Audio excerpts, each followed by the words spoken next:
Pregnancy में दांत में इतना सिवियर पेन हो कि आंख और चीकबोन तक पेन होने लगे, तो क्या डेंटिस्ट के पास जाना बेबी के लिए डेंजरस है? हाय, मैं हूं डॉक्टर आर्या रैना और मैं गायनोकोलॉजिस्ट हूँ। नहीं, डेंटिस्ट के पास जाना बिल्कुल रिकमेंडेड है और इसी मिथ की वजह से प्रेग्नेंट वुमन का डेंटल प्रॉब्लम और सीरियस हो जाता है। रिसेंटली मेरे पास एक pregnant patient I. She was around 30 weeks pregnant. Initially problem सिर्फ टूथ थी, लेकिन पेन इतना सिवियर हो गया कि आईज और चीक बोन तक पेन होने लगा। और सबसे कॉमन क्वेश्चन था, डॉक्टर प्रेगनेंसी में डेंटल ट्रीटमेंट करवा सकते हैं?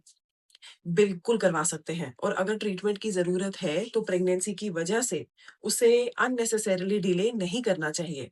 बिकॉज प्रेगनेंसी में आपके टीथ और गम्स में कुछ इंपॉर्टेंट चेंजेस होते हैं। हार्मोनल चेंजेस से गम्स में इन्फ्लेमेशन बढ़ सकती है। मॉर्निंग सिकनेस और वॉमिटिंग से स्टमक एसिड टीथ के एनामल को डैमेज कर सकता है। और फ्रीक्वेंट स्नैकिंग या शुगरी फूड्स खाने की वजह से और ड्राई माउथ के साथ डेंटल केरीज, डेंटल जो दांत में कीड़ा लगता है, उसका रिस्क भी इंक्रीज हो सकता है।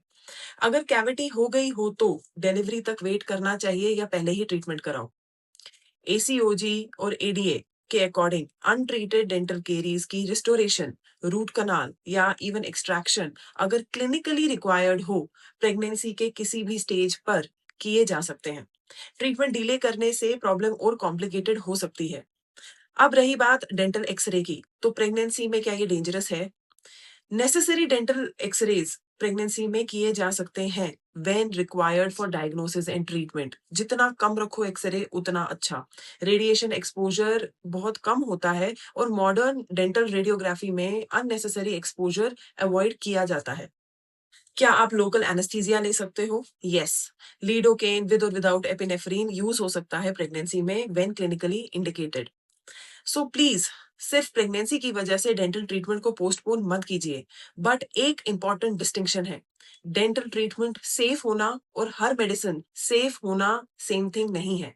If you need antibiotics, strong painkillers, sedation और anaesthesia beyond local anaesthesia, your dentist and obstetrician should coordinate with each other and choose the appropriate medication. आपको डेंटिस्ट और अपनी ऑब्स्टेट्रिशियन की बात कम्युनिकेशन रखनी पड़ेगी, उसके बाद ही आप नेक्स्ट स्टेप लीजिए। प्रेगनेंसी में डेंटल प्रॉब्लम्स प्रिवेंट कैसे करना चाहिए? फ्लोराइड टूथपेस्ट यूज करो, ट्वाइस डेली ब्रशिंग रखो, डेली फ्लॉसिंग करो, शुगरी ड्रिंक्स और फ्रीक्वेंट शुगरी स्नैकिंग रिड्यूस करो, रेगुलर डेंटल चेकअप अगर करवा सकते हो करवाओ, अगर आपकी ज्यादा केरीज हैं तो, और आपको अगर लग रहा है कि ये प्रॉब्लम आ सकती है। वॉमिटिंग के बाद इमिडिएटली एग्रेसिव ब्रशिंग नहीं कीजिए, माउथ रिंस करके एनामल को प्रोटेक्ट कीजिए। और अगर टूथ एक, स्वेलिंग, पस या फीवर या फेशियल स्वेलिंग हो रही है, डेंटिस्ट को प्रॉम्प्टली दिखाएं after talking to your obstetrician. Because pregnancy में आप सिर्फ अपनी हेल्थ प्रोटेक्ट नहीं कर रहे होते, आप अपने बेबी के फ्यूचर ओरल हेल्थ को भी इन्फ्लुएंस कर रहे होते हो। मेटरनल ओरल हेल्थ और कैरियोजेनिक बैक्टीरिया का ट्रांसमिशन बेबी में अर्ली चाइल्डहुड केरीज का रिस्क को इन्फ्लुएंस कर सकता है। प्रेगनेंसी में डेंटल ट्रीटमेंट फॉरबिडन नहीं है। अनट्रीटेड इन्फेक्शन को इग्नोर करना ज्यादा प्रॉब्लमेटिक हो सकता है। होपफुली ये जानकारी आपकी कभी मदद करेगी। जरूरतमंद के साथ जरूर शेयर कीजिए। Thank you.